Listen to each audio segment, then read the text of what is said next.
আমরা আজকে আপনাদেরকে ডেকে নিয়েছি আমাদের সাংবাদিক সম্মেলনের মুখ্য উদ্দেশ্য। আপনারা জানেন যে এই রাজ্যে বর্তমানে কি পরিস্থিতি চলছে। শাসক দল সারা রাজ্যে প্রতিদিন একাধিক প্রোগ্রাম করে চলেছে, রাজনৈতিক কর্মসূচি, বিভিন্ন ধরনের কর্মসূচি করে চলেছে, অথচ বিরোধীদের কোনো কাজ করতে দেওয়া হচ্ছে না। গত দিন 15 আগে যে ঘটনাটা ঘটেছিল রাজধানীর বুকে এবং ত্রিপুরার বিভিন্ন প্রান্তে, আপনারা জানেন সংবাদপত্র পর্যন্ত আক্রান্ত হয়েছে, পার্টি অফিস আক্রান্ত হয়েছে, বিভিন্ন রাজনৈতিক দলের কর্মীরা আক্রান্ত হয়েছে। এখন রাজনীতি কর্মকাণ্ড বিরোধীরা যাতে কোনোভাবে আর চালাতে না পারে এই রাজ্যে, তারা কি করলো, কোভিডের অজুহাত দেখিয়ে তারা 144 জারি করলো আপনার পশ্চিম ত্রিপুরা জেলা। আমাদের ধারণা, আমাদের তাদের অতীত অ্যাক্টিভিটি দেখে আমাদের বিশ্বাস, আমরা বুঝতে পারছি যে গোটা রাজ্যেই তারা এই পরিস্থিতি তৈরি করবে যাতে বিরোধীরা মাঠে নামতে না পারে। আগামী নভেম্বর মাসের 4 তারিখ পর্যন্ত পশ্চিম ত্রিপুরা জেলায় কেউ কোনো রাজনৈতিক কর্মকাণ্ড করতে পারবে না, অথচ তারা করে চলেছে এবং তারা করবে। এই যে ব্যাপারটা, আমরা কোর্টকে মান্যতা দিয়েই আমরা বলতে চাই যে কথাটা, এর পেছনে একটা গভীর প্ল্যান রয়েছে বর্তমান শাসক দলের। কারণ এদের পায়ের তলার মাটি সরে গেছে। এরা জানে বিরোধীরা যদি মাঠে নামে সমস্ত লোক ওদের দল ভেঙে এখন বিরোধী দলে ভিড় করবে।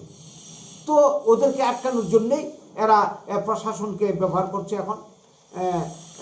তো পরে এরা এই ধরনের 144 ধারা জারি করেছে।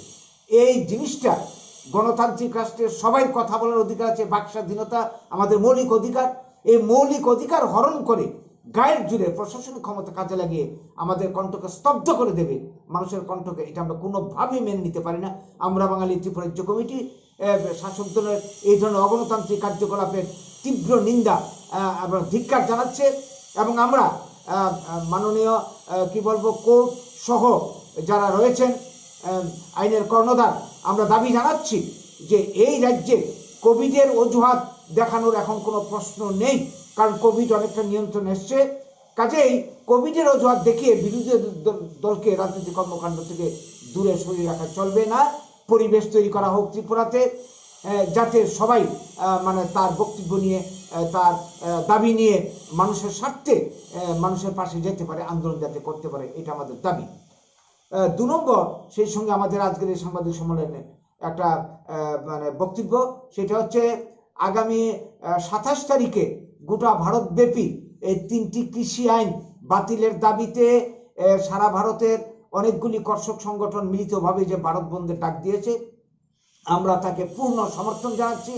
আমরা আগেও এই সমস্যার সমাধান হতে পারে যদি কৃষিকে শিল্পের মর্যাদা দেওয়া হয়। আজকে 10-11 মাস ধরে এই দিল্লির কাছাকাছি এই যে কৃষকদের আন্দোলন, অবর্ণনীয় দুঃখ কষ্টের মধ্য দিয়ে কতজন আন্দোলন করতে গিয়ে মারা গেছে, এই অবস্থায় সরকারের টনক নড়ছে না। আমরা তার তীব্র প্রতিবাদ জানাচ্ছি এবং এই বন্ধের পূর্ণ সমর্থন জানাচ্ছি। এই নিয়েই আজকে আমাদের এই সাংবাদিক সম্মেলন আপনাদেরকে আমরা ডেকে এনেছি। আপনাদের মাধ্যমে আমাদের বার্তা প্রশাসন এবং সর্বত্র যাতে ছড়িয়ে পড়ে, আমরা এটা আশা করছি। আমার নাম গৌরং রুদ্রপাল, আমরা ত্রিপুরা রাজ্য কমিটির সচিব। আমার ডান পাশে যিনি আছেন অশোক দাস, আমাদের অন্যতম সদস্য রাজ্য কমিটির। বা পাশে যিনি আছেন দুলাল ঘোষ, তিনি রাজ্য কমিটির অন্যতম সদস্য।